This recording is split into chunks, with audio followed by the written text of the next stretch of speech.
On parle justice avec ce dossier de l'activiste de droits de l'homme Christopher Ngoy. La prospérité écrit des griefs avancés par la police. Christopher Ngoy transféré au parquet général de la République.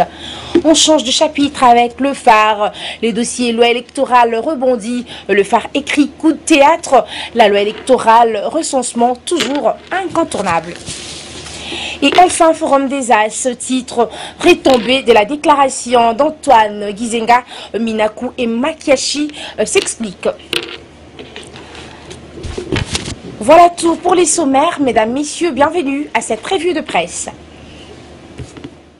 Bonsoir, une exclamation ouvre donc cette revue de presse avec la prospérité, des griefs avancés par la police. Christopher Ngoy transféré au parquet général de la République. Christopher Ngoy, activiste de droits de l'homme, est bel et bien vivant. Telle est la déclaration faite hier, mardi 10 février 2015, par le vice-premier ministre Évariste Bochab lors de la présentation officielle de cet acteur de la société civile par la police nationale congolaise.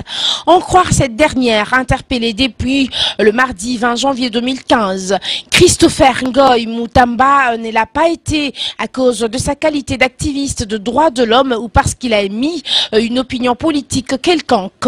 Bien au contraire, soutient le commissaire Rémi Ekoukali Popo qui faisait la présentation. Il a plutôt été interpellé pour qu'il réponde en qualité d'auteur ou co-auteur des faits infractionnels graves et précis commis lors des manifestations des 19 et 20 janvier dernier, dont le but poursuivi et clairement déclaré était les renversements des institutions de la République.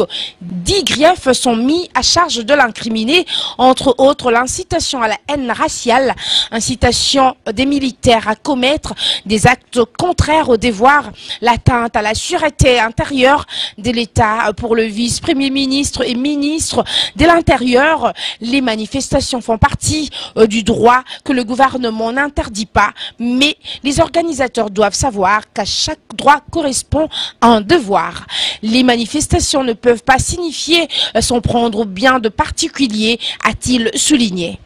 Après donc sa présentation devant les autorités dont le vice-premier ministre Évariste Bochab, les ministres Emengoy Mukena de la Défense, Lambert Mende de Média, Christopher Ngoy a été transféré au parquet général de la République. Pour la police nationale congolaise, l'homme ne sera pas le seul à devoir répondre des griefs qui sont reprochés tant aux auteurs matériels qu'aux organisateurs et auteurs intellectuels de ces manifestations. Il n'en est donc qu'un de premier comparant. Changeons de registre avec le phare qui titre en sa une coup de théâtre, loi électorale, recensement toujours incontournable.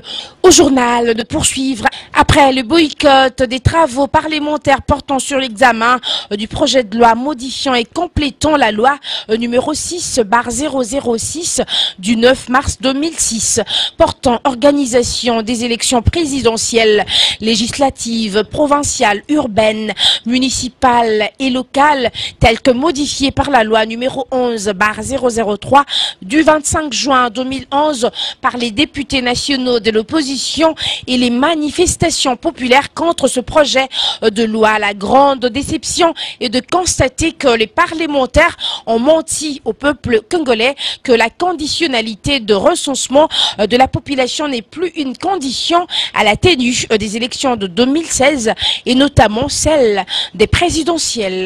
Au journal d'ajouter cependant, en parcourant la loi, objet des critiques telles qu'adoptées par la commission mixte paritaire Assemblée nationale Sénat en séance du 25 janvier 2015, on constate que malgré la suppression de l'alinéa 3 de l'article 8, beaucoup d'autres dispositions de la dite loi maintiennent le recensement de la population comme condition préalable d'abord à la répartition des sièges dans une d'une circonscription et ensuite à l'organisation des élections. Dans ce contexte, le risque de glissement persiste en ce que si la CENI tient à coupler les élections présidentielles et législatives comme par le passé 2006 et 2011, elle connaîtrait un blocage dû à la non-répartition des sièges dans les circonscriptions électorales des députés nationaux, lequel blocage sera dû à la non-maîtrise du nombre d'habitants dans une circonscription.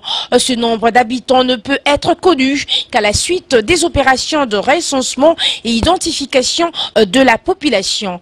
Ce raisonnement renchérit le journal Nous le tenons à la suite de la compréhension des dispositions des articles ci-après de la loi, objet de critique en comparaison avec celle de la loi numéro 06/006 du 9 mars 2006, telle que modifiée par la loi numéro 11/003 du 25 janvier 2011. Toujours en politique, Forum des As écrit « Retombée de la déclaration d'Antoine Gizenga, Minakou Makiachi s'explique. Pour le secrétaire permanent du PALU, son parti tient à la normalité, c'est-à-dire au respect de la Constitution en rapport avec le calendrier des élections. Une rencontre de clarification, mieux encore, des explications franches et sincères. C'est celle que le président de l'Assemblée nationale et secrétaire général de la majorité présidentielle Aubin Minakou a eu hier avec le secrétaire permanent et porte-parole du parti lumumbiste unifié PALU, Willy Makiachi, au sujet de la déclaration faite par le parti cher Antoine Gizenga dimanche 8 février 2015. Au journal de rapporter, nous sommes venus mettre le point sur les i en rapport avec la déclaration du PALU. C'est pour dire clairement que notre parti est toujours avec la majorité présidentielle et soutient le chef de l'État, Joseph Kabila. Le parti est un parti cinquantenaire qui a de la voix à donner en rapport avec un sujet d'actualité. Le PALU condamne les manipulateurs de la population qui se recrutent dans la majorité comme dans l'opposition, a déclaré le secrétaire permanent du PALU, Willy Makiachi. Willy Makiachi a été plus clair que dans sa déclaration à la presse à l'issue de la réunion présidée hier par le secrétaire général de la majorité présidentielle. Pour lui, son parti tient à la normalité. Qui dit normalité dit respect de la Constitution. Le secrétaire permanent du PALU entend aussi par la normalité le fait de voir la Commission électorale nationale indépendante publier le calendrier global des élections. Dans une autre colonne, le journal écrit « La coalition Kabila-PALU se porte bien ». La coalition Kabila-PALU se porte bien, a dit Willy Makiachi. Cette déclaration politique du secrétaire permanent du PALU vise tous les manipulateurs de la population. Dans notre message du dimanche, nous avons parlé, entre autres, du respect de la Constitution. Il n'y a pas de contradiction dans tout ce que nous avons dit, parce que nous n'avons relayé que le message du chef à ces sujets. Le même message qu'avait tenu le président de l'Assemblée nationale, l'honorable Aubin Minakou. Alors, où est la contradiction dans cela? Nous avons dénoncé les manipulateurs qui sont dans la majorité et dans l'opposition, et c'est de notre devoir de le faire parce que nous ne pouvons pas accepter que les événements des 19 et 20 janvier 2015 puissent se reproduire dans notre pays, a souligné les secrétaires permanents et porte-parole du parti lumumbiste unifié Willy Makiachi. En réalité, le parti lumumbiste unifié PALU et la majorité présidentielle partagent le même point de vue sur la normalité du respect de la Constitution. C'est donc tout pour cette revue de presse, mesdames, messieurs, bonsoir. C'est par cette note que nous mettons un terme à cette revue de presse. Mesdames, messieurs, si vous l'avez aimé, dites donc merci à Béchut Mambetoukou qui a pris ces images et à Patrick Konsala qui les a montées. On se retrouve demain. D'ici là, portez-vous bien en compagnie de notre site, votre site Congo Local News. D'ici là, portez-vous bien. Merci, mesdames, messieurs.